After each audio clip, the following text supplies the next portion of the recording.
வீட்டில் எங்கள் அப்பாட்ட வரும்போது சொல்லிட்டு வந்தேன், இனி அஜித்துக்கு அப்புறம் நான் தான் அப்படின்னு. என்ன சொல்கிற அப்படின்னாரு. அவரும் வருஷத்துக்கு ஒன்று தான் பண்ணுறாரு, நானும் வருஷத்துக்கு ஒரு படம் தான் பண்ணுறேன். என்ன ஒரு படம் ஃபுல்லாக வருவார், நான் படத்தில் ஒரு 2-3 சீன் தான் வருவேன் அப்படின்னு. ஸோ அந்த ஒரு அருமையான வாய்ப்பு வந்து சதாசிவம் சார். நயன்தாராக்கு பிறகு இனிமேல் எனக்கு பட்டம் வேண்டாம் அப்படின்னு சொல்கிறேன். பிளாக் பாண்டி, இனி அவரை பாண்டி என்றே அழைக்கணும் அப்படின்னு சொல்லியிருக்காரு. எனக்கு இந்த பட்டமெல்லாம் வேணாம், என்னுடைய பேரே நல்ல பேர் அப்படின்னு இருக்காரு. அதனால வந்து அவர் இனிமேல் பாண்டின்னு தான் நீங்கள் சொல்லணும்.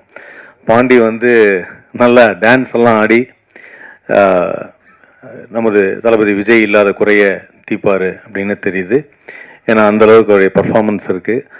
சின்ன திரையில தன்னோட ஹியூமர் சென்ஸ் மூலமா நம்ம எல்லாரையும் ரசிக்க வச்சவர், நிகழ்ச்சி தொகுப்பாளர், மிமிக்ரி ஆர்டிஸ்ட் அப்படின்னு பன்முக தன்மை கொண்டவர். இப்ப வெள்ளித்திரையிலும் ஒரு நல்ல நடிகரா வலம் வந்துட்டு இருக்கக்கூடிய நடிகர் ஆதவன் அவர்களை பேச அழைக்கிறேன்.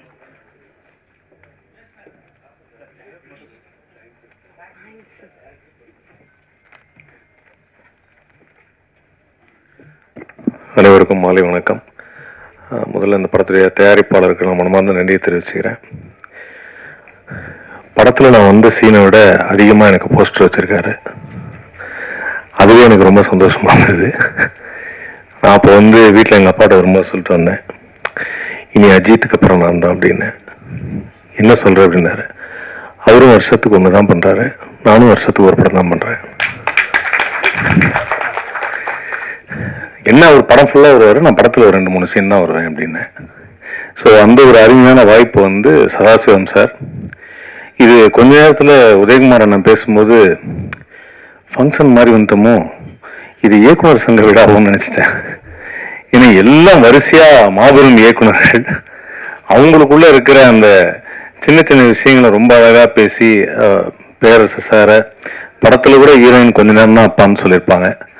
உதயகுமார் சார் ஒரு 5-6 வாட்டி சொல்லிட்டாருங்கிற வருத்தத்தில் இருக்கார் பேரரசு சார். ஸோ எனக்கு இந்த விழா ரொம்ப சிறப்பான ஒரு விழா. அவர் சொன்ன மாதிரி இன்னைக்கு நிறைய படங்கள் வந்து ரிலீஸ் ஆகாமல் இருக்குங்கிறது உங்கள் எல்லாருக்குமே தெரியும். ஸோ இந்த மாதிரி படங்களை வந்து நம்ம ஆதரவு கொடுக்கணும், என்கரேஜ் பண்ணணுங்கிறதும். ஸோ அதுக்காக இங்கே வந்திருக்கக்கூடிய இயக்குநர்கள், திரைக்கதையின் பிதா திரு கே பாக்யராஜ் அவர்களும், ஆக்ஷன் பட இயக்குனர் பேரரசு அவர்களும், ஆக்ஷன் படத்தில் மற்றும் ஒரு சிறப்பான இயக்குனர் ஏ வெங்கடேஷ் அவர்களுக்கும், எஸ்.ஆர். பிரபாகரன் அவர்களுக்கும், பி.எல். தேனப்பன் அவர்களுக்கும், தேவயானி மேம் அவர்களுக்கும், மற்றும் இங்கு அமர்ந்திருக்கும் நடிகர்கள் எல்லாருக்கும் நான் நன்றியை தெரிவிச்சுக்கிறேன். ஸோ இந்த படத்துடைய மியூசிக் டைரக்டர், பாட்டு போடும்போது நான் அவரை பார்க்கல, இன்னைக்கு தான் பார்த்தேன். மீண்டும் வள்ளுவர் பிறந்து வந்தது போல ஒரு அருமையான ஒரு கெட்டப்பில் இருக்காரு. இது வரைக்கும் நீளமாக முடி வச்சாங்க, ஆனால் இப்போ முடி வச்சு மேலே கொண்டை போட்டு அழகாக இருக்காரு.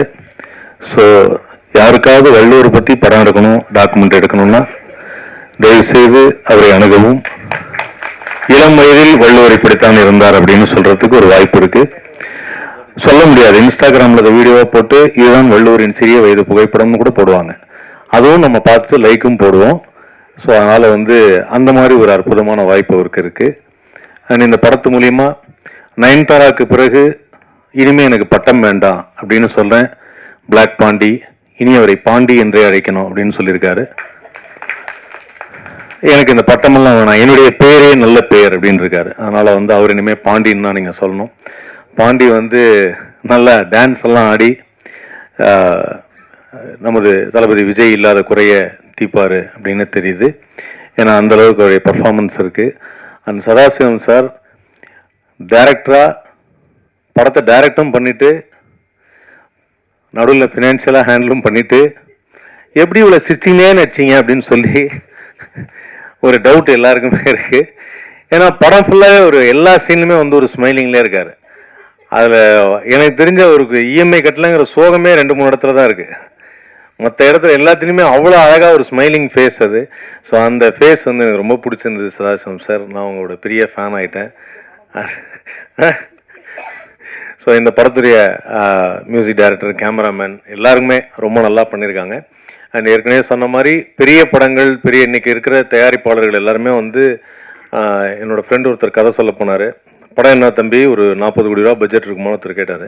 இல்லை சார் 4 கோடி ரூபா. ஏன் 4 கோடி ரூபாய்க்கு நான் படம் பண்ணுறதில்ல பண்ணிட்டார். ஸோ அதனால் இப்போ இருக்கிற தயாரிப்பாளர் எல்லாருமே 40 கோடிக்கு படம் பண்ணணும், பெரிய லெவலில் பேசணும், பிஸ்னஸ் அந்த வெளியில் வந்து 4 பேருக்கு தெரியணும் அப்படின்னு நினைக்கிறாங்களே தவிர கண்டென்ட்டுக்கு முக்கியத்துவம் கொடுக்கறதில்ல அப்படின்னு சொன்னார். ரொம்ப சிறப்பான ஒரு விஷயத்தை உதயகுமார் சொல்லிட்டு போயிருக்காரு. உண்மைதான். ஆனால் ஒரே ஒரு விஷயம் மட்டும் தெளிவாக நம்ம எல்லாரும் நம்பணும். லைஃப்பில் அட்வான்ஸ் டெக்னாலஜி வரும், லேட்டஸ்ட் ஃபுட்டு வரும், என்ன வேணாலும் வரும், பீஸா வரும், பர்கர் வரும், என்ன வரும். ஆனால் எங்கள் தெருவில் ஒரு ஓரமாக ஒரு அம்மா இட்லி சுட்டு இருந்துச்சு. கடந்த 25 வருஷமாக அது இட்லி மட்டும்தான் சுட்டு வைக்குது. அந்த இட்லியை சாப்பிட்றதுக்குன்னு எப்பவுமே வந்துட்டு இருக்காங்க. காரணம் என்னென்னா, பசியை போக்குறதுக்கு நம்ம மனசுக்கு பிடிச்சது இட்லி தான். அதனால் அங்கே என்ன தெரிஞ்சுக்கிட்டோம்னா, கான்டென்ட் தான் ரொம்ப முக்கியம். சும்மா கலர் கலராக நம்ம வந்து சாயம் போட்டுக்கிட்டு பூசிக்கிட்டே இருக்க முடியாது அப்படின்னு. ஸோ அதனால் எது புதுசாக வந்தாலும் இன்னைக்கு கதை ரொம்ப முக்கியம் அப்படிங்கிறத ரொம்ப அழுத்தமாக சொல்லிட்டு போயிருக்காரு. கண்டிப்பாக அதை வருங்காலத்தில் வரக்கூடிய திரைப்படங்கள் எல்லாம் பண்ணுவாங்க அப்படிங்கிற நம்பிக்கை இருக்குது.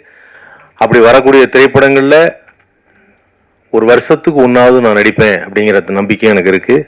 எனக்கு நடிகர் சங்க கார்டு இருக்குது, உறுப்பினர் சார். டப்பிங் யூனியன் கார்டு இருக்குது, உறுப்பினர் சார். அதனால் இயக்குனர் சங்கத்தில் சேர வாய்ப்பில்லை சார். ஸோ விரைவில் உறுப்பினராக முழு ஆதாரத்தோடு நான் இருக்கிறேன் என்பதை உங்கள் மத்தியில் நான் தெரிவித்துக் கொள்கிறேன். அதனால் அடுத்த வருடம் அடுத்த திரைப்படத்தில் உங்களை சந்திக்கிறேன். நன்றி, வணக்கம்.